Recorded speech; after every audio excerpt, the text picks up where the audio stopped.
प्रिय भैया बहनों, कैसे हैं आप सभी। अब कोरोना का तीव्र प्रसार होता जा रहा है, तो इसलिए आप कम से कम अपने घर से बाहर निकलें। बहुत ज़रूरी हो तभी निकलें, नहीं तो मत निकलें। अब आते हैं टॉपिक पर। सर्वप्रथम जो टॉपिक है आपका नैतिक शिक्षा में, वो है दायित्व बोध। दायित्व बोध में 4 प्रकार के हेडिंग है: छात्र संसद, छात्र मंत्रिमंडल, छात्र परिषदें और विविध विभाग। अर्थात जब हम आपका चुनाव करते हैं, जब विद्यालय खुलता है तो हम आपका एक इलेक्शन करते हैं छात्र संसद के लिए। तो उस इलेक्शन में मंत्री, उप प्रधानमंत्री, प्रधानमंत्री, सेनापति आदि का चयन होता है। तो यही सब बातें इस लेसन में दी हुई हैं। तो छात्र संसद का महत्व क्यों है? क्योंकि विद्यालय की आंतरिक व्यवस्था में दायित्व निर्वहन करने वाली छात्रों की टोली को छात्र संसद कहते हैं। ये इस चैप्टर के अंदर है। और छात्र संसद का महत्व, ये छात्र संसद का महत्व है। तो छात्र संसद के महत्व के अंतर्गत छात्रों में सृजनात्मक शक्तियों का विकास होता है। छात्र संसद के अंतर्गत जो छात्र चयनित होते हैं उनमें संयम, साधना, सेवा, सहयोग, संगठन शक्ति, श्रद्धा, निर्भीकता, आत्मविश्वास, परस्पर प्रेम और दायित्व बोध आदि विभिन्न प्रकार के नैतिक और सामाजिक गुणों का उनके अंदर संचार होता है। वो ये सारी चीज़ें इस क्रम में के माध्यम से सीख जाते हैं। तो छात्र संसद का उद्देश्य क्यों है?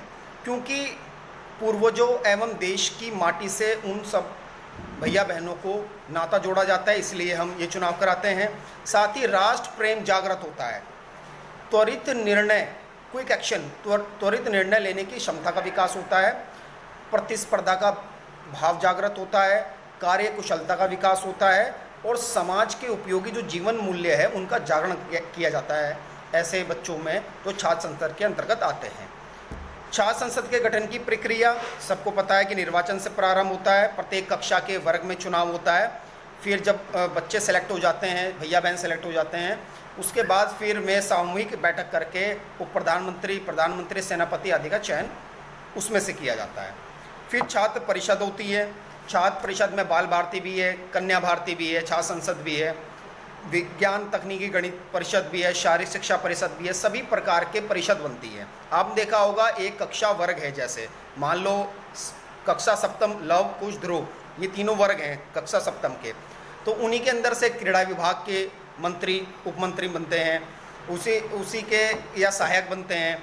उसी में से ध्वनि विभाग, उसी में से ही जल विभाग, पुरस्कार विभाग आदि विभिन्न विभागों के भैया बहनों का चयन किया जाता है। ये सभी आपको पता है। इस प्रकार से ये सारे लेसन इसके अंतर्गत आता है। सर्वप्रथम जो मैंने PDF भेजी है उसमें पूरे पाठ की संपूर्ण फोटो है। आप पूरे पाठ की अच्छी तरीके से रीडिंग करें, या आपके पास अगर पुस्तक है तो वो आप अच्छी तरीके से पाठ को पढ़ें। ये यहाँ प्रश्न उत्तर जो हैं ये मैंने PDF में हल करके दिए हुए हैं। आप अपनी नोटबुक में, सुंदर लेख में उसको नोट कर लेंगे। साथ ही रिक्त स्थान और बहुविकल्पीय प्रश्न ये मैंने यहाँ हेडिंग बना करके दिए हैं, यहाँ टिक लगाए हैं, तो आप यहाँ से इसको नोट करेंगे। तो आपको मैंने जैसे पूर्व में बताया है कि अपनी सेहत का, अपने परिवार के सभी सदस्यों की सेहत का ध्यान रखें और कम से कम बाहर निकलें, हाथ लगातार धोते रहें। इसी में ही आपकी और आपके परिवार के सभी सदस्यों की सुरक्षा है, बचाव है। तो अब नेक्स्ट मिलते हैं नेक्स्ट टॉपिक पर, जब मैं लेकर के आऊँगा वीडियो में। तो आप बिल्कुल स्वस्थ रहिए, खुश रहिए। धन्यवाद।